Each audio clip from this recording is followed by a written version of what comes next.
Let's start with your own journey as an aerospace and aeronautical engineer.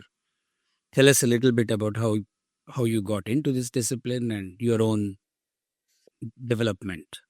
Yeah, I think I got into this discipline by sheer chance. I mean, I got like a rank like 835 out of about 2000 plus in the JEE back in 1987.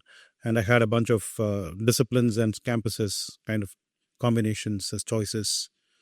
And I think at 835, I could have got something else. But of course, my parents wanted me to be in Chennai. That was a big consideration. And aerospace was attractive to me within the choices that were available. I think back then, we could clearly say that the peninsular India was actually more of a aerospace haven for what was actually called the strategic depth. I didn't understand all those things back then, but there was a lot of aerospace that was happening around in the neighborhood. Right. So there is Bangalore had the HAL and the NALs of the world.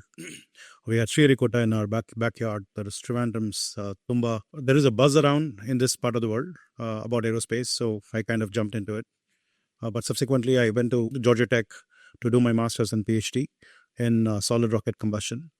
And then was a postdoc for a couple of years there and came back to teach at IIT Madras since 1997.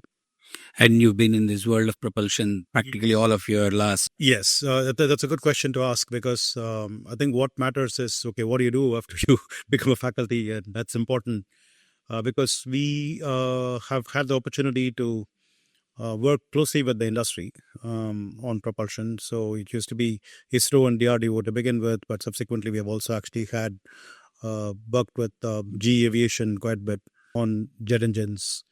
And I had the opportunity to actually be in the forefront of setting up the National Center for Combustion R&D, which kind of expanded our industry outreach to not just combustion in aerospace, but also in automotive sector, power sector, and so on. That allowed me to work with a lot of other industries, get faculty colleagues to cross-pollinate ideas across these industries and stuff.